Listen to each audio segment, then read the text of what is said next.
హైదరాబాద్ మేడ్చల్లో వివాహిత నిరసన తెలుపుతోంది. వేరే మహిళతో భర్తకు వివాహేతర సంబంధం ఉండడంతో అత్త ఇంటి ముందు పద్మ అనే మహిళ ఆందోళన చేపట్టింది. పిల్లలు పుట్టడం లేదన్న కారణంతో వేరే మహిళతో పద్మ భర్త రిలేషన్ పెట్టుకున్నాడు.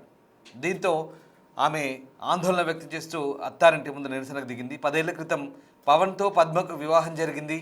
కట్నంగా 20 లక్షల నగదు 10 తులాల బంగారం ఇచ్చినట్లుగా పద్మ కుటుంబం చెబుతోంది. కట్నం తీసుకొని తమ కూతుర్ని వేధిస్తున్నారంటూ ఆమె తల్లిదండ్రులు ఆరోపిస్తున్నారు.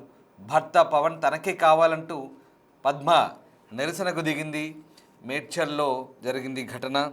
తన భర్త తనకు పిల్లలు పుట్టడం లేదని వేరే మహిళతో వివాహేతర సంబంధం పెట్టుకున్నాడంటూ ఆరోపిస్తూ పద్మ అనే మహిళ ఆందోళన చేపట్టిన ఘటన కలకలం రేపుతోంది. అత్త ఇంటి ముందు పద్మ ఈ ఆందోళనకు దిగింది.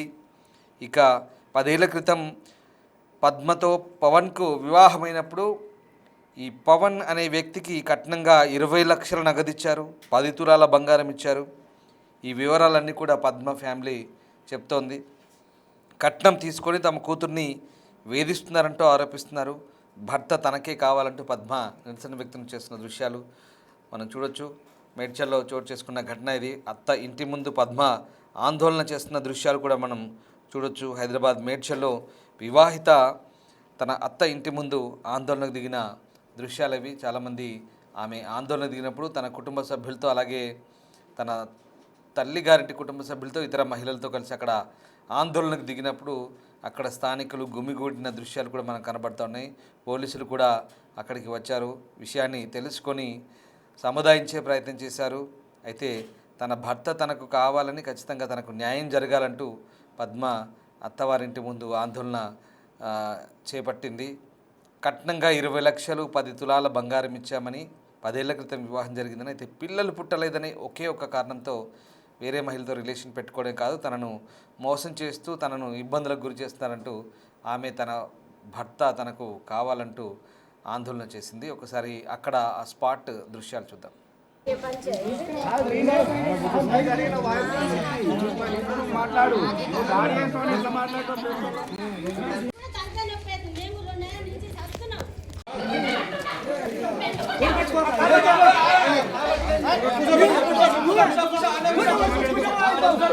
మనం చెప్తా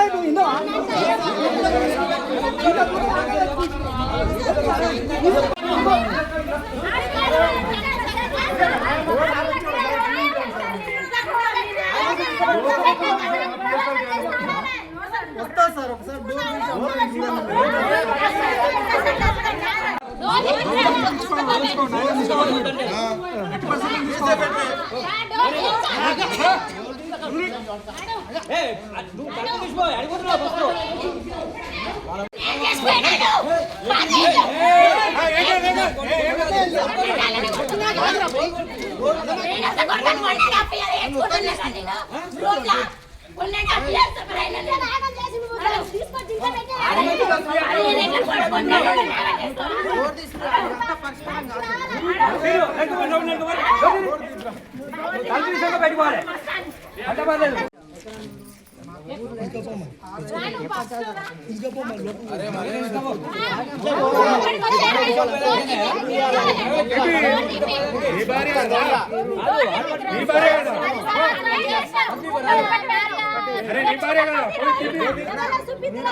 చూస్తున్నారుగా దృశ్యాలు. భార్య ఆందోళన చేస్తుంటే భర్త కూడా అక్కడికి వచ్చి వారితో వాగ్వాదాన్ని దిగిన దృశ్యాలు. భార్య కుటుంబ సభ్యులతోనూ తాను ఏదో అమాయకుడిలా, ఏ తప్పు చేయని వాడిలా అక్కడ సమర్థించుకునే ప్రయత్నం చేస్తున్నాడు. కానీ భార్య చేస్తున్న ఆరోపణలో నిజమెంత? మరి భర్త తరపు వాదన కూడా పోలీసులు విన్నారు. ఆ ఇద్దరి వాదనలు విన్నాక విషయాన్ని పోలీసులు పరిష్కారం దిశగా ఇద్దరికి సర్ది చెప్పే ప్రయత్నం చేశారు. మీరు చూడొచ్చు ఆ దృశ్యాలు. భర్త భార్య కలిసి ఉన్న ఫోటోలు. పద్మ, ఇగో పవన్, ఈ వ్యక్తులు. ఇతనికి 20 లక్షల కట్నం ఇచ్చారు, 10 తులాల బంగారం ఇచ్చారు. పెళ్ళి జరిగినప్పుడు 10 ఏళ్ల క్రితం జరిగిన వివాహం అది. ఆ వివాహం సంబంధించిన ఫోటోలు. అయితే అప్పటి నుంచి ఇప్పటి వరకు బాగానే కలిసి ఉన్నారు. కానీ గత కొద్ది రోజులుగా అంటే దాదాపు కొన్ని సంవత్సరాలుగానే ఇంటర్నల్గా ఇష్యూస్ ఉన్నాయి. ఆమెకు పిల్లలు పుట్టలేదు కాబట్టి భర్త దూరం పెడుతున్నాడు, పైగా వేరే మహిళతో రిలేషన్లో ఉన్నాడు. ఈ సొసైటీలో ఇట్లాంటివి చెప్తుంటే వింటుంటే చాలా కామన్గా అనిపించవచ్చు, కానీ ఈ సంస్కృతి, ఈ వ్యవహారాలు ఇంకా ఇది ఆ, అంటే ఒక రకంగా ఆడవాళ్ళు పిల్లలు పుట్టకపోతే దానికి వీళ్ళు ఇతరులతో రిలేషన్ పెట్టుకోవడం, లేదా ఇతరులను భార్యకు తెలియకుండా వివాహం చేసుకొని వేరే చోట కాపురాలు పెట్టి వాళ్ళకు పిల్లలు కనడము, ఇదంతా కూడా జరుగుతుంది. చాలా సంవత్సరాలుగా కొన్ని చోట్ల జరుగుతున్నాయి ఇవన్నీ కూడా. కానీ కట్టుకున్న భార్యతో అన్ని విషయాలు షేర్ చేసుకోవాలి, చెప్పాలి, అన్ని విషయాలు దాని గురించి మాట్లాడాలి. పిల్లలు లేకపోతే ఇంకో వివాహం చేసుకుంటానో, లేదంటే భార్య భర్తల అంగీకారంతో ఏదైనా చేయొచ్చు. కానీ మీరు అనుకోవచ్చు, ఇంత అమాయకంగా మాట్లాడుతున్నారు, భార్యతో చెప్పి చేస్తారా ఏదైనా అనుకోవచ్చు. బట్ ఈ పరిస్థితులన్నీ కూడా ఇదిగో ఇలాంటి గొడవలకే దారితీస్తాయి. అంటే ఒకవేళ పిల్లలు కలగకపోతే దానికి పరిష్కారం ఆలోచించుకోవాలి, మెడికల్ టెస్టులు చేయించుకోవాలి, లేదా ఆరోగ్య కారణాలు ఉంటే దానికి సమస్యలకు పరిష్కారం కనుక్కునే ప్రయత్నం చేయాలి తప్ప చివరికి ఏమవుద్దంటే ఇదిగో పోలీసుల ఎంట్రీ, ఇలా 10 మందిలో పరుగు పోయే పరిస్థితి, నవ్వుల పాలవుతారు. ఎందుకంటే అక్కడ ఆమె చాలా రోజుల పాటు వేగించి ఇప్పటికి ఇలా బయటకు వచ్చి ఇంకా కుటుంబ సభ్యులతో తట్టుకోలేక, ఆ ఒత్తిడిని తట్టుకోలేక ఆమె చేస్తున్న ఆందోళన చూడొచ్చు. ఇది మీరు అనుకోవచ్చు చాలా చోట్ల జరుగుతున్నాయి, కామన్గా జరుగుతున్న ఇష్యూస్. కానీ ఇట్లాంటివి టాలరేట్ చేయరు ఎవరు ఆడవాళ్ళు. తన ప్లేస్లో ఇంకొక ఆడదొచ్చినా, లేదా ఇదంతా కూడా ఒకవేళ పిల్లలు పుట్టలేదన్న కారణాలతోనూ ఈ సొసైటీ మారుతుంది, జనరేషన్ మారుతుంది. ఇప్పుడు కూడా ఇంకా ఇలాంటి వ్యవహారాల్లో ఎక్కడ ఎవరు ఉపేక్షించే పరిస్థితి లేదనడానికి ఈ దృశ్యాల నిదర్శనం. ఎందుకంటే ఆమె చాలా బాధ అనుభవిస్తున్నట్టుగా అర్థమవుతుంది, ఒత్తిడికి గురవుతుంది. భర్త, అత్తమామలు తనకు పిల్లలు కాలేదని వేరే వైపు ప్రోత్సహించడం, అతను పైగా చూడండి ఒక్కసారి తన దగ్గరికి సమాధానం అడిగేందుకు వచ్చినటువంటి వ్యక్తులపై కూడా ఆయన వాగ్వాదాన్ని దిగి ఆర్గ్యుమెంట్ దిగిన దృశ్యాలు కూడా మనకు కనబడుతున్నాయి. పోలీసులు ఎంటర్ అయ్యి చివరికి మీడియా వచ్చేసి అందరి ముందు ఇలా పరువు పోయే పని తప్ప వేరే ఉండదు ఇక్కడ. ఇలాంటివి కుటుంబ సమస్యలు ఏమైనా ఉన్నప్పుడు కుటుంబంతో కూర్చొని మాట్లాడే, రెండు వైపులా ఓపెన్గా డిస్కస్ చేయాలి, పరిస్థితిని ఎక్స్ప్లెయిన్ చేయాలి. అప్పుడు ఏదైనా జరగవచ్చు, అర్థం చేసుకోవచ్చు, లేదా దాని తగ్గ పరిష్కారాన్ని ఎవరైనా సూచించవచ్చు, పరిష్కారం దొరకవచ్చు. కానీ ఇలా దొంగచాటు వ్యవహారాలతో బజార్న పడడం మాత్రం ఖాయమనే వ్యవహారం ఇక్కడ మనకు క్లియర్గా అర్థమవుతుంది. ఒక్కసారి మళ్ళీ ఆ స్పాట్ చూద్దాం. దీని తర్వాత బాధితురాలు మాట్లాడింది, బాధితురాలు ఏమంటుందో ఒకసారి విందాం. తర్వాత ఇదంతా చూశాక మీ అభిప్రాయం ఏంటి ఒకసారి. ఇప్పుడున్న సొసైటీలో ఇంకా ఇలాంటి వ్యవహారాలు, భార్యల చాటు వ్యవహారాలు, పిల్లలు పుట్టలేదనే కారణం ఏంటి ఇక్కడ మనం హైలైట్ చేయాల్సింది ఏంటంటే, పిల్లలు పుట్టలేదనే కారణంతో భార్యని భర్త దూరం పెట్టి ఇంకొక మహిళతో వివాహిత సంబంధం కొనసాగించడం ఇప్పుడున్న సొసైటీలో ఇది ఆమోదయోగ్యం ఎట్టి పరిస్థితుల్లో కాదు. ఇక్కడ జరిగిన ఘటన సంబంధించి మీ అభిప్రాయం ఏంటో ఒకసారి కామెంట్ రూపంలో తెలియజేయండి.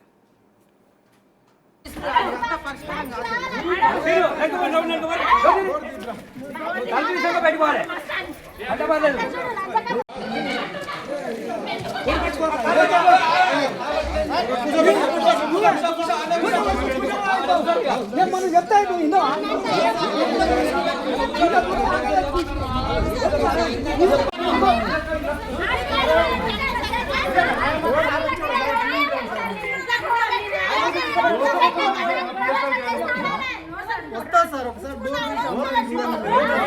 నా పేరు బండి పద్మ, నా భర్త పేరు బండి పవన్ కుమార్ గౌడ్.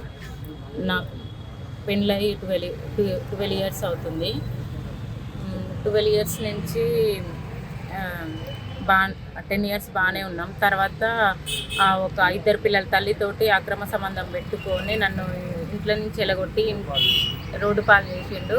ఇంట్లోకి ఈరోజు ఉదయం పెద్ద మనుషుల సమక్షంలో ఇంటికి వెళ్తే కొట్టడం జరిగింది. ఇంట్లో నుంచి బయటకు గెంటేయడం జరిగింది. అందుకే పోలీస్ స్టేషన్కి వచ్చి కేసు పెట్టడం జరిగింది. నాకు అన్యాయం జరిగింది, నాకు న్యాయం చేయగలరని ఆశ్రయించి. మా అత్తమ్మ పేరు బండి యాదమ్మ. నాకు 2014లో మా మేనత్త కుమారుడైన బండి పవన్ కుమార్తో మ్యారేజ్ జరిగింది. కొన్ని సంవత్సరాలు బాగానే ఉన్నాడు నాతో.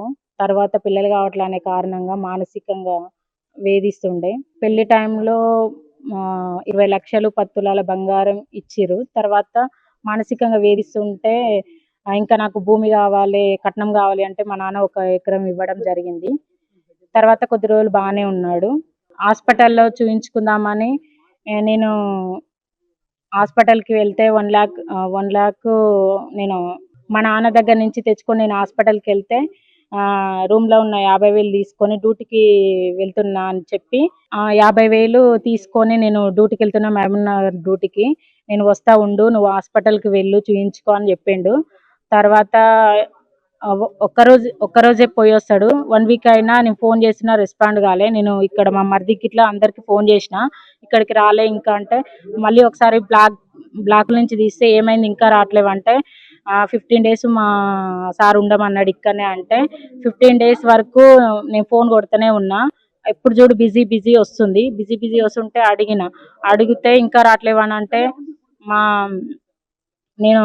నేను రాను, నీకు పిల్లలు కావట్లేరుగా అని చెప్పిండు. చెప్తే అప్పుడు మా అత్త మామ ఇక్కడికి వస్తే నన్ను గెంటేసిర్రు. నీకు పిల్లలు కావట్లే, ఏం కావట్లే, నీతో మాకు సంబంధం లేదు అని చెప్పారు. అయితే ఇక్కడికి ఇప్పుడు సీక్రెట్ గా ఒక అమ్మాయిని తీసుకొచ్చుకొని ఇంట్లో పెట్టుకొని కాపురం చేస్తుండు. నాకు న్యాయం జరగాలి. ఎక్కడికి పోలీస్ స్టేషన్, నా భర్త నాకే కావాలి. పోలీస్ స్టేషన్కి వెళ్ళినా అక్కడ పెద్ద వాళ్ళతోటి మేనేజ్ చేస్తుండు. పెద్ద మనుషులకు వచ్చినా పట్టించుకో, వాళ్ళ దగ్గరికి వస్తలేడు. ఇంట్లోకి వచ్చినా నెట్టేస్తురు, గెంటేస్తురు. నా భర్త నాకు కావాలి, నాకు న్యాయం జరగాలి. 2-3 సార్లు వచ్చినా, కాకపోతే పెద్దగా ఇక్కడ గట్టిగా చేయలే అన్నమాట. ఇక వచ్చినా ఎందుకు ఇట్లా చేస్తుండు, నేను సొంతం దాన్నే కదా అని అడిగితే నీతో మాకు సంబంధం లేదు, మాకు కావాల్సిన వాళ్ళు మాకు వచ్చిర్రు అనేసి గెంటేయడం జరిగింది. ఎప్పుడు వచ్చినప్పుడల్లా గెంటేస్తారు. ఇప్పుడు ఇట్లా గెంటేసి కిటికీలంగా చెయ్యి గుంజి కొట్టింది, రక్తం వెళ్ళింది. ఇప్పుడు జడబట్టి గుంజింది మా అత్త మామ. ఇప్పుడు నన్ను జుట్టుబట్టి లాగి బయటికి ఇచ్చిర్రు.